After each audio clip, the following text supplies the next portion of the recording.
레미콘을 돌리는 목사라는 책이 있습니다. 이 책을 쓰신 목사님께서 교회에서 당회를 하시는데 선임 장로님과 후임 장로님이 크게 다투었다고 합니다. 그래서 목사님이 정숙하세요, 싸우지 마세요 라고 이제 그 두 장로님을 말리신 거예요.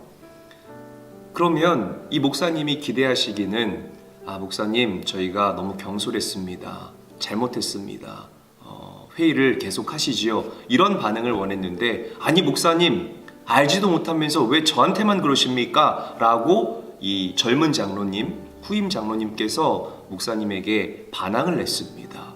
이 목사님이 너무 충격을 받은 거예요. 그래서 이 목사님께서 당회를 폐회하자고 선포를 하시고 이렇게 기도했습니다.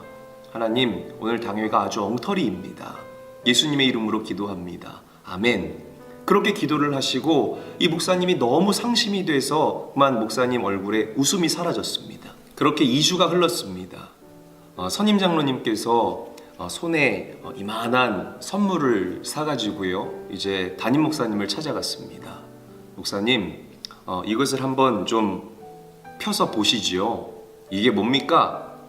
선물입니다. 선물은 무슨 선물? 여러분 생각해 보세요. 선물도요, 이 기분 좋을 때 받아야지 이 선물이 기쁘지가 않습니까? 기분이 막 좋지 않을 때에 이 선물을 받게 되면 그다지 그렇게 기쁘지가 않습니다. 그래서 이 목사님이 선물 꾸러미를 주섬주섬 풀었는데요, 그 안에서 레미콘 장난감이 나오는 거예요. 그래서 이 목사님이 질문을 했습니다. 아니 도대체 이게 뭡니까? 네 목사님, 레미콘 장난감입니다. 이 선임 장로님의 이야기를 들은 이 목사님이 더 화가 치밀어 오르는 거예요. 이제는 후임 장로님뿐만이 아니라 선임 장로님도 나를 무시하는구나. 그래서 이 목사님의 표정이 점점 더 어두워지기 시작했습니다. 그때 선임 장로님이 목사님에게 요청합니다. 목사님, 저 레미콘의 손잡이를 한번 돌려보시죠. 그래서 목사님이 손잡이를 돌렸더니 그 레미콘이 빙글빙글 돌아가기 시작했대요. 그래서 화가 난 이 목사님이 장로님께 소리쳤습니다. 아니 장로님, 저랑 지금 장난하시는 겁니까? 이게 도대체 뭡니까? 그랬더니요, 이 선임 장로님께서 눈물을 뚝뚝 흘리면서 이 목사님께 이렇게 이야기를 했다고 합니다. 목사님, 저 레미콘 안에는 흙과 모래와 자갈과 시멘트와 먼지와 온갖 것들이 다 들어가 있습니다. 그냥 저 레미콘 안에 그 모든 것들을 다 집어넣고 그냥 돌리는 겁니다. 그래서 그 합해진 그 시멘트를 가지고 건물을 세워가는 것입니다. 목사님이 설교할 때에 온 성도가 매번 은혜 받는다고 그렇게 생각하지 마십시오. 우리가 은혜를 받을 때도 있고 때로는 은혜를 받지 못할 때도 있습니다. 목사님과 함께 우리가 이 교회에서 믿음 생활할 때 때로는 목사님께 상처를 받을 때도 있고 또 때로는 목사님께 실망할 때도 있습니다. 그렇지만 우리가 참고 견뎌내듯이 목사님, 어떻게 목회하실 때에 늘 좋은 일만 있고 좋은 사람들만 만나겠습니까? 때로는 좋지 않은 일을 만날 때도 있을 것이고요, 때로는 좀 부담이 되는 그러한 사람들도 만날 때가 있을 것입니다. 그럼에도 불구하고 목사님, 그들을 다 포용하고 안고 가야 되는 것 아니겠습니까? 우리 교회에 저 레미콘이 돌아가지 않은 지 벌써 2주나 됐습니다.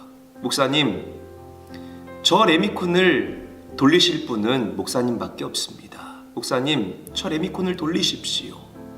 다시는 당회에서 그런 일이 일어나지 않을 수 있도록 제가 더 기도하고 제가 더 겸손히, 제가 더 오래 참도록 하겠습니다. 목사님, 저 레미콘을 돌리십시오.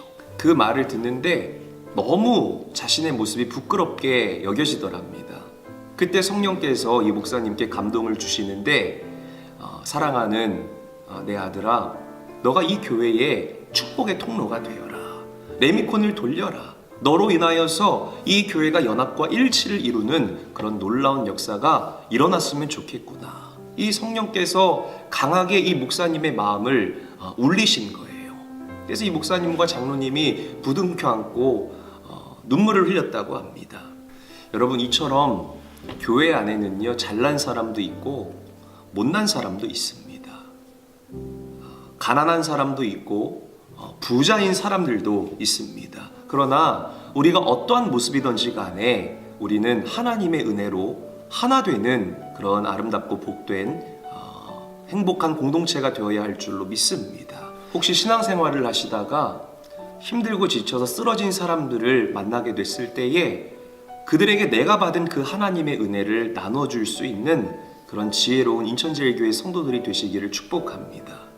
여러분, 우리 인생길에서 약한 자들을 우리가 보살펴주는 것, 그리고 이웃에게 하나님의 복음을 전하고 그들에게 선을 행하는 것, 그것이야말로 이 약한 세대를 살아가고 있는 그리스도인들을 향한 하나님의 뜻이 아닐까, 저는 그렇게 생각을 해봅니다. 여러분, 관대한 사람이 되십시오. 사랑하는 사람이 되십시오. 예수님을 닮은 자들이 되시기를 바랍니다. 그래서 이 2019년도 한 해 풍성한 도약의 역사가 여러분들의 삶을 뒤덮게 되시기를 주님의 이름으로 간절히 축원합니다.